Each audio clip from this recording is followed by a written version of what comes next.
verstehe mich bis heute als Einzelgänger. Würde mich jetzt jemand fragen, ob ich alleine bin, würde ich sagen, ja.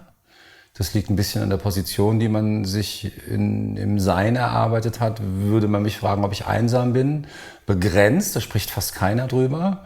Aber bei den Rotationszahlen, die ich habe über die Arbeit und der Art und Weise, wie ich bin, kommt man irgendwann an so einen Punkt, wo man vielleicht einfach auch nicht mehr gewillt ist, immer den Leuten das einfach zu machen, einen zu verstehen.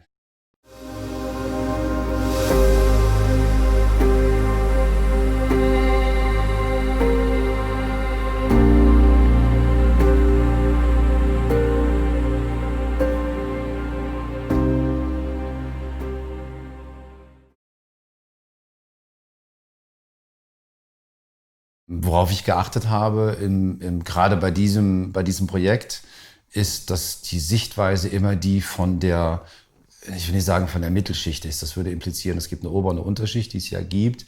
Aber ich weigere mich immer, das noch nicht als Nicht-Ganzes zu sehen, sondern ich möchte auf der Reise möglichst viele Menschen ansprechen.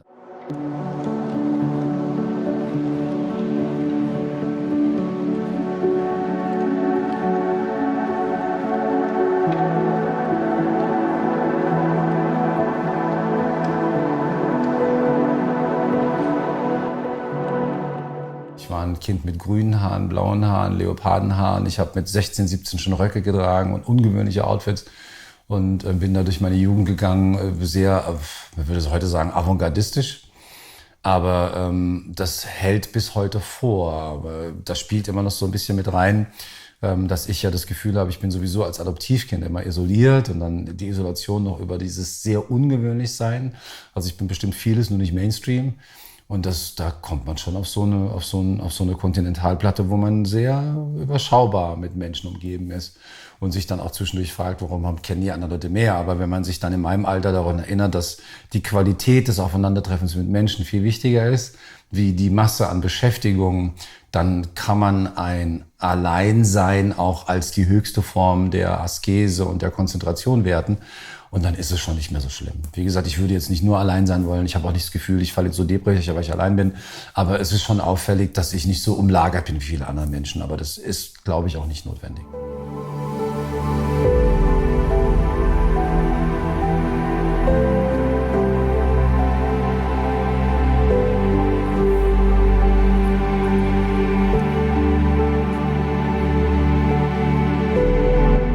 Wie mein Anderssein auf Menschen wirkt, ist schwer zu sagen. Also ich treffe Menschen, von denen ich spüre, dass sie mich nicht mögen.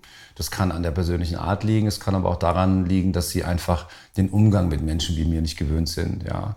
Wenn ich sehr kokett in Pressetexten darauf hinweise, dass ich Arbeiterkind bin, dann möchte ich eigentlich Akademiker daran erinnern, dass sie vielleicht verpflichtet sind, auf der Reise nach vorne alle mitzunehmen. Ja. Das ist sehr, sehr wichtig, weil wir sonst immer noch weiter Gräben aufmachen.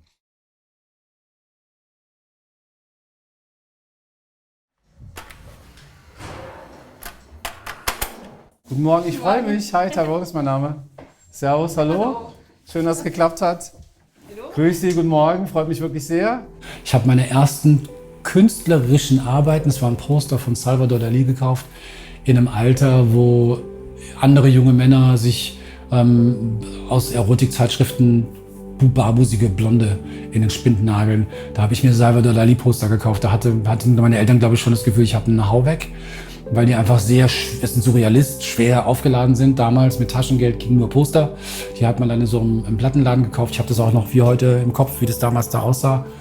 Und da ging das los und dann hat mich das begleitet. Heute hat die Kunst die Aufgabe, wenn ich mich zurückziehe, und das machen viele Menschen, dass man nicht alleine ist.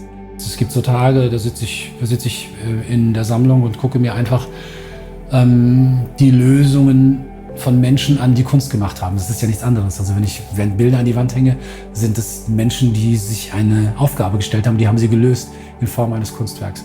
Und da einzusteigen und zu gucken, was gibt mir das, inspiriert mich das, hinterfragt mich das, fordert mich das heraus, das ist das Spannende. Deswegen sammle ich immer noch Kunst. Je nachdem, welche Werke ich mir anschaue, gibt es unterschiedliche. Manche versteht man nicht. Das geben wenig Leute zu, oder vielleicht gibt es noch ein paar Leute zu.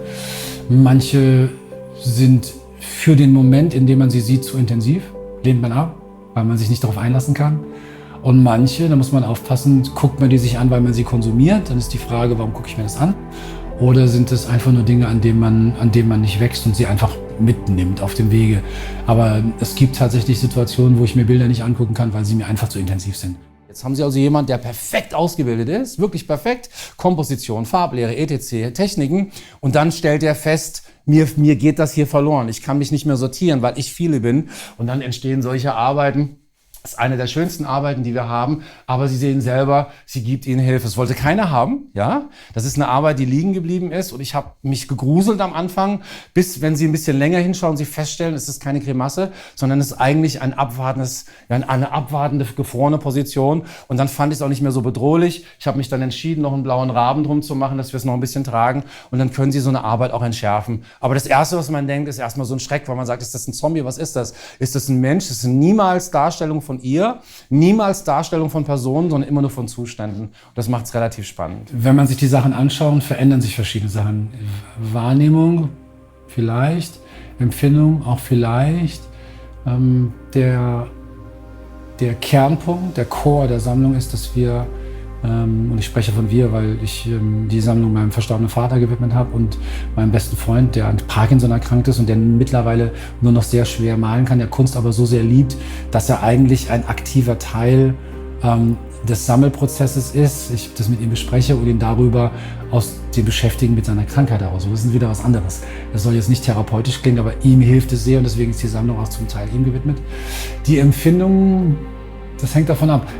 Wenn es eine sehr, sehr gute Arbeit ist, dann werde ich ein Leben lang immer feuchte Hände bekommen und einen schnelleren Herzschlag und immer ein freudenstrahlendes Lächeln haben, weil ich mich freue darüber, dass ich die Arbeiten jeden Tag sehen kann. Das ist das Allerwichtigste für einen privaten Sammler. Und man stellt manchmal Dinge aufgrund der Qualität in Frage, wo man sagt, würde ich die Arbeit jetzt so noch zeigen wollen, haben wollen, oder habe ich mich in der Qualität der Sammlung so weit entwickelt, dass die Arbeiten nicht mehr notwendig sind. Dann könnte man sie gehen lassen, aber als Entwicklungsstufe in der Retrospektive einer Sammlung sind sie unverzichtbar, weil man ja immer noch mal zeigen kann, wo hat man angefangen, was waren die Fehler, die Herausforderungen, die unsicheren Arbeiten und was sind die Meisterstücke. Gehört alles zusammen.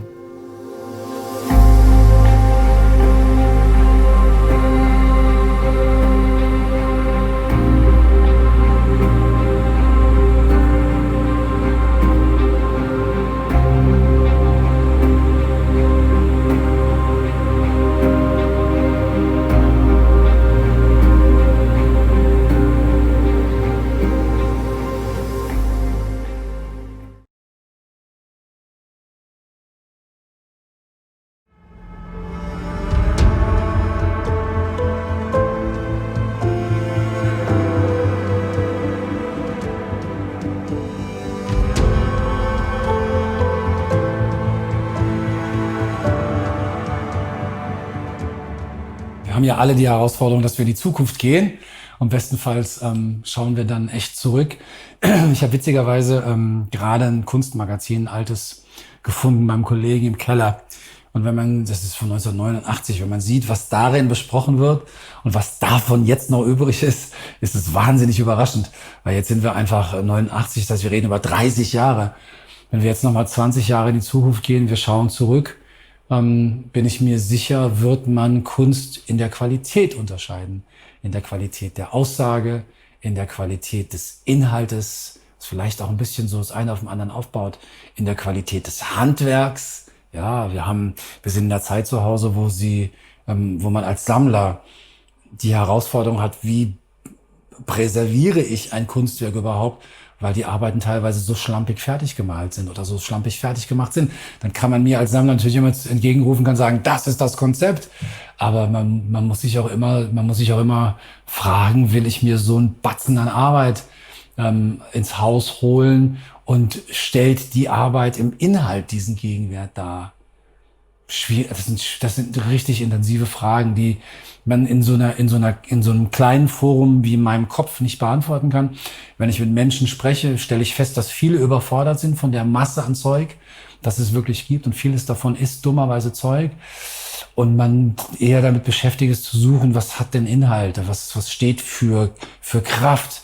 Und wenn wir uns den Kunstmarkt heute angucken, es ist tragisch, es ist schon fast wie beim Fußball.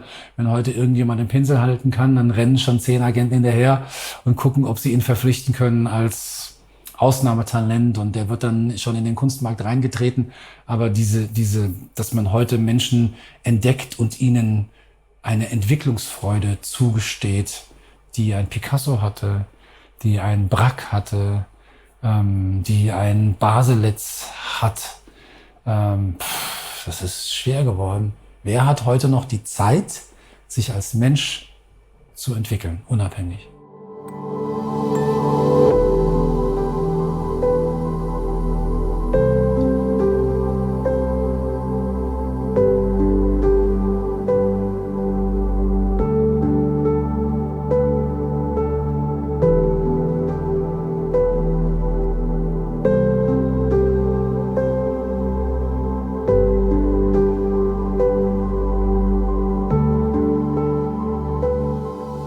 Heute haben Galeristen die Möglichkeit, Œuvre von Künstlern vorzustellen und das weltweit. Früher hätte man dazu rumreisen müssen, weil es einfach die Möglichkeit der Fotografie vor 1880 nicht nennenswert gab. Und wie gesagt, damals war die Welt nicht digital, wenn wir an die neue Moderne denken.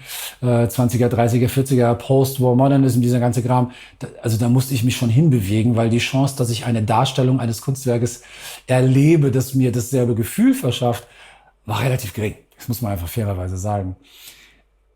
Über die Wertschätzung der Kunst in der Neuzeit, in der jetzigen modernen Zeit zu urteilen, ist eine spannende Frage. Dazu muss man sich mit den Qualitäten der Kunst beschäftigen. Wir erleben Trends und Strömungen, wo Leute sagen, ich will jetzt minimalistisch leben, ich möchte nicht mehr so viele Dinge gebrauchen, ich möchte mir einen Platz schaffen, der meiner ist. Und dann ist immer die Frage, wie sieht denn dieses Leben aus, wenn ich die Türen zumache? Wenn ich die Türen meiner Wohnung zumache, dann habe ich welchen Fußboden, welche Lufttemperatur, welche Farben, welches Essen, wie schlafe ich, wie dusche ich, wie pflege ich mich? Das sind ja alles grundsätzliche Fragen von Menschen in der heutigen Zeit. Und wenn ich dann noch versuche, die Kunst da rein zu implementieren, ist immer die Frage, wie wertig begreift jemand sein Leben? Und basierend darauf wird er auch eine Entscheidung für Kunst fällen. Das heißt, den Blick rückwärts gewandt werden klassischere Arbeiten. Und klassische Arbeiten gehen wir einfach mal, könnte man heute schon von Contemporary Art aus den 80ern reden. Klassische Arbeiten werden immer bewertet. Und ja, es gibt im Moment ein Struggle am Kunstmarkt, dass man sagt, es gibt sehr viel Ware, ohne Kunst zu sein. Und da muss man genau hinschauen und man muss sich genau entscheiden, worauf man sich einlässt. Aber wie gesagt, man darf nicht vergessen, das ist ein Kunstmarkt. Das sagt das Wort schon. Das hat nicht necessarily oder unbedingt etwas damit zu tun, wie ich mein Leben mit Kunst lebe und gestalte.